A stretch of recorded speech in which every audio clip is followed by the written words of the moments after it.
Hello दोस्तों, आज की इस वीडियो में हम secrets of the millionaire mind book के बारे में चर्चा करेंगे। इस बुक के लेखक का नाम मिस्टर टी हाफ एकर है। लेखक ने पुस्तक को 2 खंड में बांटा है। खंड 1 में हम स्पष्ट करेंगे कि हम में से हर व्यक्ति को पैसे के बारे में सोचने और काम करने के लिए किस तरह कंडीशन किया गया है, और जानेंगे कि अपने अवचेतन मन यानी सबकॉन्शियस माइंड में हम धन का सशक्त ब्लूप्रिंट का कैसे निर्माण करें। इस पुस्तक में बताया गया है कि अगर आपके पास धन और सफलता का ब्लूप्रिंट नहीं है तो आप कभी भी बहुत ज़्यादा धनवान नहीं हो सकते। इस बुक में एकर कहते हैं कि अगर आपके पास सफल या धनवान होने का ब्लूप्रिंट नहीं है तो आप इसे दोबारा बना सकते हैं। लेखक के अनुसार सारा खेल सोच का होता है। लेखक कहते हैं कि सफलता, असफलता, अमीरी, गरीबी सब सोच का खेल है। अगर हम अपने अवचेतन मन यानी सबकॉन्शियस माइंड में एक फाइनेंशियल ब्लूप्रिंट बना पाएँ तो हम कुछ भी हासिल कर सकते हैं। हर चीज़ के 2 पहलू होते हैं। इस दुनिया में हर चीज़ के 2 पहलू होते हैं, ऊपर और नीचे, ठंड और गर्मी, अंदर और बाहर। एक ध्रुव के बिना दूसरे ध्रुव का होना संभव ही नहीं है। वैसे ही धन कमाने का एक बाहरी और एक अंदरूनी हिस्सा होता है। जैसे एक कारपेंटर का टूल्स उसके बाहरी हिस्सा होता है, वैसे ही उसकी सोच, उसके आइडिया और एक्सपीरियंस अंदरूनी हिस्सा है जो उसे हेल्प करता है। वैसे ही आप अपने भीतर के क्वालिटी को पहचानें और अपने माइंड में धन का ब्लूप्रिंट तैयार करें। सफलता या धन एक परिणाम है, और अगर आप परिणाम से संतुष्ट नहीं हैं, आप अपने परिणाम बदलना चाहते हैं, तो आपको अपने विचार, भावनाओं और कार्यों को बदलना होगा। इसका फॉर्मूला कुछ इस प्रकार है: thoughts, feeling, action is equal to result. यानी आपके विचार आपके भावनाओं तक ले जाते हैं, भावनाएं कार्यों तक ले जाती हैं, और कार्य परिणामों तक ले जाते हैं। बचपन में आपकी कंडीशनिंग चाहे जैसी भी हुई हो, अगर आप उस विचारधारा से आगे नहीं बढ़ पा रहे हैं तो आपको अपने दिमाग का रीप्रोग्रामिंग करने की ज़रूरत है। अपने दिमाग की रिकंडीशनिंग करने के लिए नई विचारधारा के साथ धन का एक नया ब्लूप्रिंट बनाइए।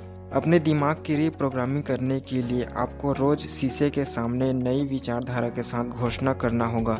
धन के नकारात्मक विचारों को त्याग कर सकारात्मक विचारों को अपने भीतर समाहित होने देना होगा। घोषणा करें कि आप अमीर सोच वाले इंसान हैं, आपको कोई हरा नहीं सकता, आपके विचारधारा मजबूत हैं और आपको अमीर बनने से कोई नहीं रोक सकता। दूसरा खंड 2 में लेखक ने पैसे के बारे में अमीर, मध्यवर्गीय और गरीब लोगों की सोच में अंतर को स्पष्ट किया है। यहाँ 17 ऐसे दृष्टिकोण और तरीके बताएंगे जिनसे आपकी आर्थिक स्थिति हमेशा के लिए बदल जाएगी। लेकिन वीडियो को छोटा रखने के लिए हमने 17 में से 6 मुख्य दृष्टिकोण को सिलेक्शन किया है। अगर आप पूरी किताब हिंदी में पढ़ना चाहते हैं तो आप अमेज़न से इसका हिंदी एडिशन ऑर्डर कर सकते हैं। पहला दृष्टिकोण: अमीर लोग मानते हैं मैं अपनी ज़िंदगी खुद बनाता हूँ। गरीब लोग मानते हैं ज़िंदगी में मेरे साथ घटनाएं होती हैं। अमीर लोग जीवन में होने वाली घटनाओं की जिम्मेदारी खुद लेते हैं। अगर आप भारी दौलत हासिल करना चाहते हैं तो अपने वित्तीय जीवन का नियंत्रण आपको अपने हाथ में लेना होगा और आपको अपनी ज़िंदगी खुद बनाना होगा। अगर आप ऐसा नहीं मानते हैं तो आप भी उन गरीब लोगों के श्रेणी में आते हैं जो अपनी गलती का दोष दूसरे पर मढ़ते हैं और खुद को सही ठहराते हैं और सिर्फ शिकायत करते हैं। दूसरा दृष्टिकोण: अमीर लोग बड़ा सोचते हैं, गरीब लोग छोटा सोचते हैं। जो असफल होने से डरता है वो इंसान कभी बड़ा नहीं सोच सकता। अमीर लोग असफलता से डरने की बजाय उनसे सीख लेकर आगे बढ़ते हैं। गरीब लोग असफल होने से डरते हैं, उसे अपने आलोचना का डर होता है, इसीलिए वह कभी बड़ा नहीं सोच पाता। छोटी सोच और छोटे काम दिवालियेपन और असंतुष्टि की ओर ले जाते हैं। बड़ी सोच और बड़ा काम दौलत और कामयाबी की ओर ले जाते हैं। तीसरा दृष्टिकोण: अमीर लोग दूसरे अमीर और सफल लोगों की प्रशंसा करते हैं।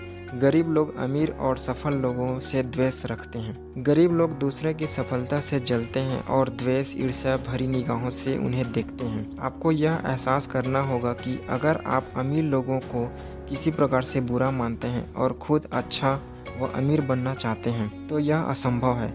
आप वैसे व्यक्ति कैसे बन सकते हैं जिससे आप नफरत करते हैं। वहीं अमीर लोग दूसरे के मेहनत और सफलता की प्रशंसा करते हैं और ऐसा करके दूसरे अमीर लोगों की काबिलियत की तारीफ करते हैं। अगर आप अमीर बनना चाहते हैं तो दूसरे अमीर लोगों की रिस्पेक्ट करें और अपने आप पर भरोसा रखें आप भी अमीर लोगों में से एक बनने जा रहे हैं। चौथा दृष्टिकोण, अमीर लोग अपने नेट वर्थ पर ध्यान केंद्रित करते हैं, गरीब लोग अपने आमदनी पर ध्यान केंद्रित करते हैं।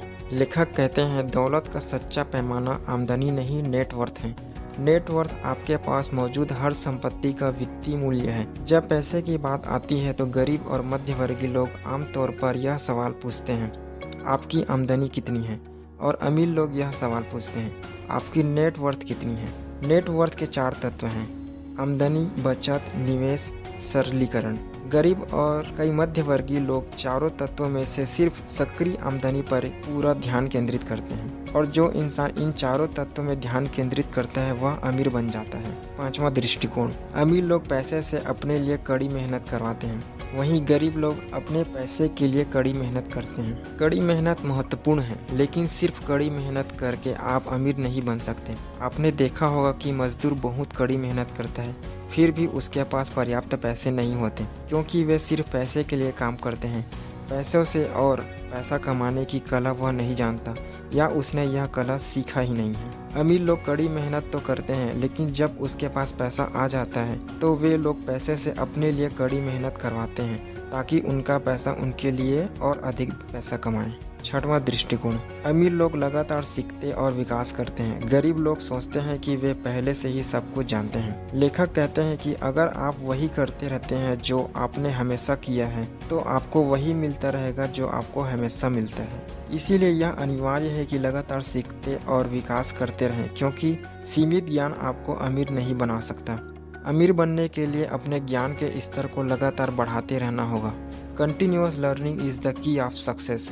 जो इंसान सीखना नहीं चाहता वो गरीब होता है, और जो सिर्फ अमीर बनने के सपने देखता है। इसीलिए गरीब इंसान कभी भी अमीर नहीं बन पाता। अगर आप सीखना चाहते हैं तो वीडियो को लाइक और शेयर करें, साथ ही कमेंट करें कि आपने क्या सीखा, और इसी तरह के एजुकेशनल वीडियो देखने के लिए चैनल को सब्सक्राइब करें। जय हिंद।